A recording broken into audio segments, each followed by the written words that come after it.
Hey, brand builder, Rory Vaden here. Thank you so much for taking the time to check out this interview. As always, it's our honor to provide it to you for free.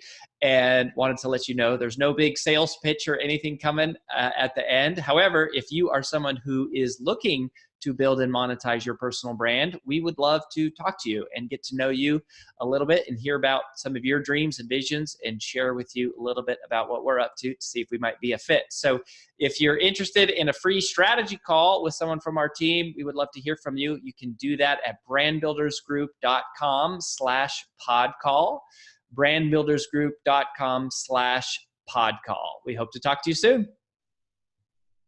So there's a few friends that I have that are scary, smart, super intelligent. Juliet Funt is one of those friends. I've known her for years. Basically met her as a kid running around at the National Speakers Association when I was like in my early 20s. And she is one of the best speakers in the world. And I've shared some of the biggest stages that I've ever been on. She has been there too. And we've kind of hung out, my second book hung out a little bit in some of her space. She has a concept called white space, which is really about helping people just kind of reclaim their strategic pauses and thinking time and giving them the time to sort of have more a bit of margin and a bit of breath in their daily life so that we can be more creative and more productive. And so we've hung out a little bit in some of those circles, and she's just kind of an expert on, managing all this busyness and overwhelm. And she got a great book deal. I'll leave it at that. She got a very wonderful book deal with a major publisher, which we maybe will talk a little bit about some, because she's fresh done with turning in the manuscript for a real massive project. And anyways, Juliet, it's great to have you. Welcome back. Yeah, you too. I'm so thrilled to be here. Yeah. So the new book is called A Minute to Think. It is, and we all need one. Talk to us about what is white space, A Minute to Think. What is all of this, and why does it matter? There is this need for oxygen in the system of our days, and we needed it before the pandemic, but boy howdy, I can't even imagine a time in history that we needed it more. And that oxygen is really the foundational metaphor. It's kind of, if you imagined you were building a fire and you took paper and pine needles and logs and you stacked them all up and you tried to light it, nothing would happen. But if you added one critical ingredient of space, everything would beautifully ignite. And we are the same, and our work is the same, and our creativity is the same. And yet we don't have that oxygen. There's no oxygen to feed the fire. That is such a beautiful, distinct, sharp, accurate metaphor. There's no space. I mean, in the concept white space, of course, you're referring to like calendar. Like you're talking about calendar space. Everything is crammed together, and it feels like, especially with COVID, like you used to like walk down the hall to a meeting and at least have 10 seconds to like walk down the hall to the next meeting. And now it's like one Zoom is over and the next Zoom is starting. There's like literally not a breath before we're just running to the next thing. The tactic we've discussed is, if you can't get a bio break, you just wait for a really chatty person, and then you can mute P and return before you have to double check the mute. But that's sometimes the only respite to get a second. And it's so inhumane to begin with, but it's also so unproductive. It's so unproductive to take people that you've worked to find and hire and headhunt in these genius pieces of talent and then put them in a deoxygenated environment where they're just going to shrivel. It's illogical. I mean, so why is that? Like, why is it so unproductive? I mean, a lot of the people listening are pretty hard driving, entrepreneurs, solopreneurs, practitioners. Is that really true? I mean, I don't know that everyone takes that as truth to go like, maximize every second of every day. And it's kind of like some of us, that's kind of how we got to where we are. Right. And so you're saying, well, hey, you should, but I think the oxygen metaphor is so good. But like, I guess what gives you so much confidence, or like to go like, hey, it's not actually productive. Like at some point that caps out. Well, first of all, we can look I know you have a lot of entrepreneurs, solopreneurs, authors, writers, authors, speakers, but first if you start with a corporate a heck hole, if there's a appropriate way to say that, of work, that there is the easiest place to quantify the problem. So when you ask employees what part of their work feels wasteful and meaningless and like it's just a drain on their entire lives, they will report 20 to 30% of the tasks that they touch are stupid. And if you take those 20 to 30% of those illogical, unnecessary nonsense tasks and you quantify them based on the salary value of that human being per hour, you can actually come up with a distinct number. It's $1 million for every 50 people annually is spent on work that has no value. Whoa. Say that again.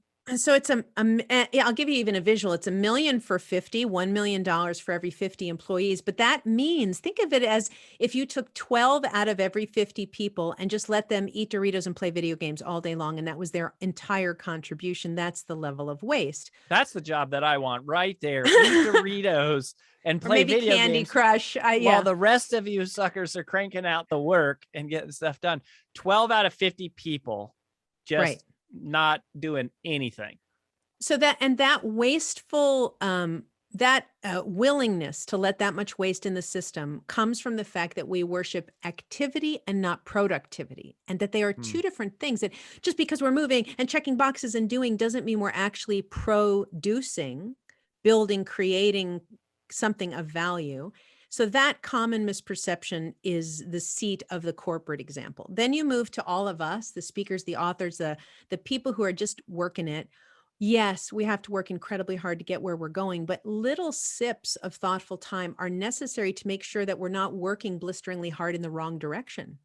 In order to, if you take a moment to reflect on where you'd like to go, what's your highest value, what is the most important thing that I could touch next, these critical junctures of thoughtfulness change the nature and the trajectory of the work that you do, so that it's not just mania heading in any direction that you're pointed. And I think that's actually a pretty accurate description of personal brands, is kind of mania, right? It's like, I'm on Instagram, I'm on Snapchat, I'm doing my podcast, I'm like trying to do a speaking gig, I'm working on a webinar, I'm building a funnel, I'm writing email copy, I'm doing my graphic design, I'm updating my press kit, like, like, and so are you saying to work less?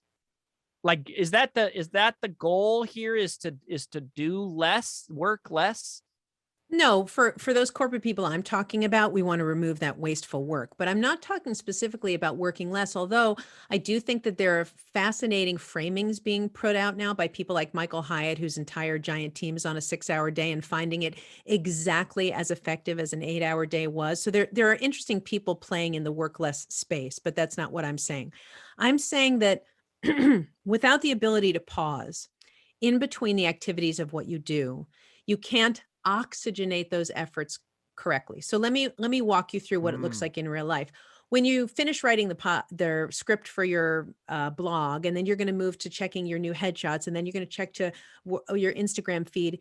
If you're jumping from one to the other, you don't have time to do a few things. There's no time to digest the lessons or reflections from what you just did. And there's no time to plan appropriately to be spectacularly excellent in the next thing that you pick up. There's no time to shift your mind from human being interactive, I'm on a call mode, to deep creative work mode when we don't have transition time. And those little spaces open up the day, and they infuse it with thoughtfulness, creativity, purposefulness. They allow us to catch ourselves before mistakes, like answering too fast to an email or responding too fast to a question. This habit of thoughtfulness interlaced affects everything. Yeah. So this isn't like, take a 6-month sabbatical yoga retreat every year and like do that.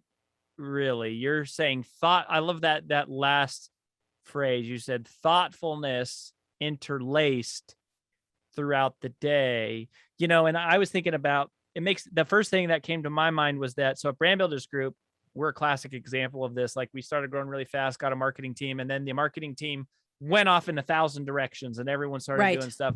We literally got less results with like 20 people in marketing than we used to get with 2. Because everyone was like, they were just competing for priorities. Nothing was actually going forward. It was all like going sideways.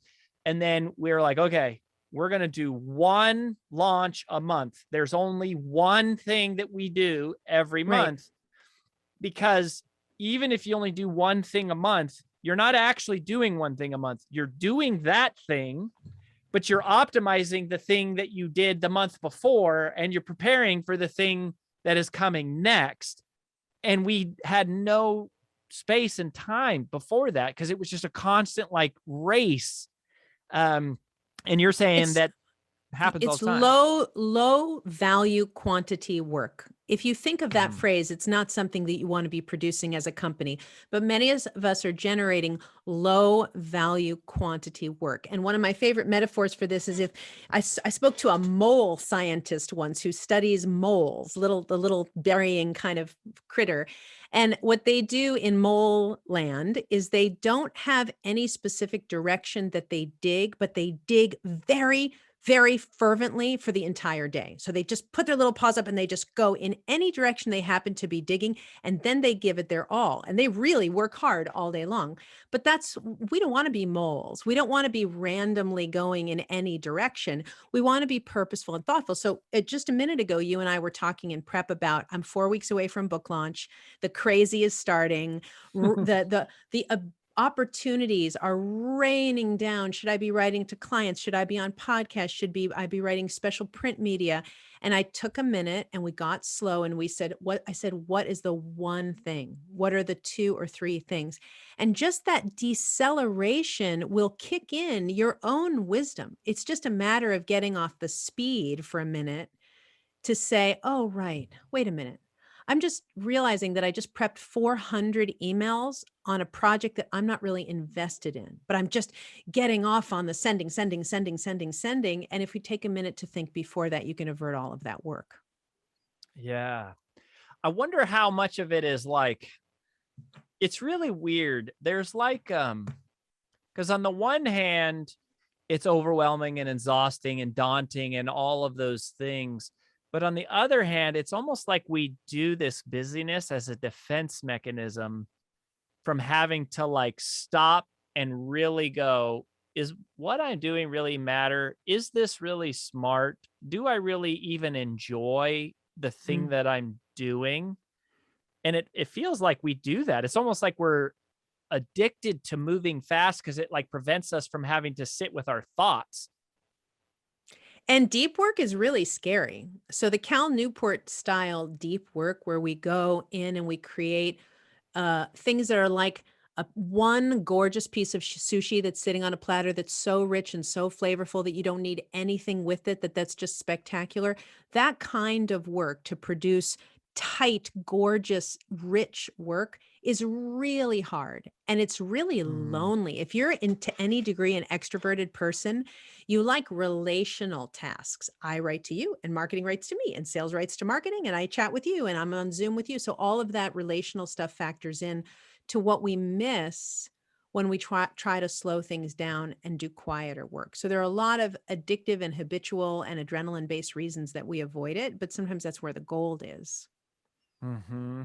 So talk to me about that when it comes to writing your book, because this is the world that you've been living in here for the last several months. Is like you go from being this incredibly successful speaker and you got this training company and you're working with major companies. And, you know, like when I say all Juliet is speaking at events, I mean, she's doing events where there's 10,000 people in the room. There's 85,000, 100, 500,000 people watching live, 7,500 in a room, 30,000 watching on a live stream.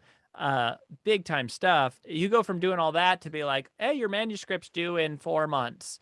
And now that's exactly what you just went through, right? Like, Right. how was that experience for you? It's why I didn't write a book for 20 years because that's I don't like being alone. I don't like that just me and the empty Word document is a terrifying Mm. place. I will clean the kitchen. I will check social. I will research orthodontic things that my children need. I'll do anything to try to avoid being in that scary, lonely place of just me and the paper. But the way that it worked for me was when the moment was ready, the right agent and the right message, and it all kind of crystallized. And then I had to figure out what the writing process was going to be for an extroverted person who was scared of the quiet. And what worked for me was always writing on retreat. My writing style was that for a year and a half, I went away one day a week and wrote. And there was no email, no children, no husband, no same environment, nothing. I'd go to a hotel or I'd go somewhere else and I would be alone with the book. And that kind of compartmentalization has always worked really wonderfully for me. And it worked really, really well for this. So I want to talk about the editing process. So I love that. And I write the same way, except both of my books I wrote in a week. So I know, do you it. told me that. I like disappear from the world for like 7 days and just, it's like a, what do they call it when you like binge, like a rager, like a bender. It's like A bender, writing, yeah. it's like a writing bender that, and cause it's the same way. It's like the only way I can really like get focused is to like be, just removed from everything. But then you actually get the book written and people are always pissed off when they talk to me because they're like, I just finished my manuscript. And I go, congratulations, you're 20% of the way done from having towards having an actual book. Oh, so true. They're so mad. And because it's like, I think writing is one of those things Mitch Hedberg used to describe pancake. Do you know who Mitch Hedberg is? No.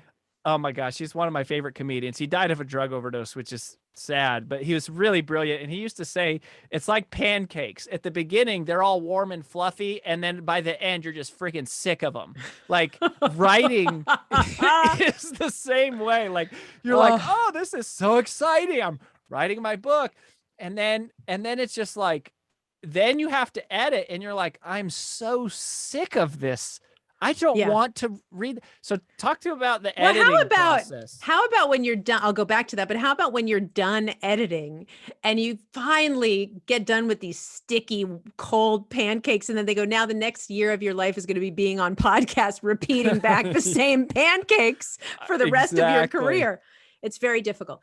The funny thing about the editing process was how underprepared I was for what exactly was going to happen. So I'm with a major publisher. For the editing you were underprepared for the editing process. Completely. Because so HarperCollins is our publisher. I have a wonderful, wonderful publisher named Hollis. And on the day of January 1st, when we turned in the book, we had a party because the book was done and I turned it in, it was finished. And then they send back a round about a month later and you sit down, you go, oh my God, there's 2 days of work in copy editing and checking all the stuff in this round to read it again. And then you send back all those changes. Then they send back another round. Over the course of 3 or 4 months, they sent back round after round. On the third round, after being on retreat, intensely editing round 1 and round 2 of what I thought was a completed manuscript, I sent back 290 changes on the third round. So some of that is just my own perfectionistic tendencies and how much I care about this particular book being a spectacularly unique and beautiful book. But it's not done when you think it's done. You think it's done when you turn it in. It isn't even done until the day that the printers rip it out of their hands and say, we have to have this now or we're going to miss the deadline. You just keep tweaking it. And then, as I told you before, smart people start to say things that you wish you'd written in it.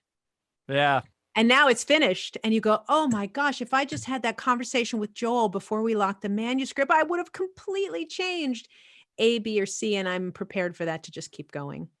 I mean, this is what's crazy too about a book, right? Is like you go through this, and it's a lifetime to build a platform. Then you do a book proposal, you get an agent, you get a deal, you do the manuscript. There's 75,000 edits. Then you're just exhausted. It's like you ran a 100-mile race and they're like, congratulations, you've reached the starting line, which is now you're going to do your book promotion for the next eight months.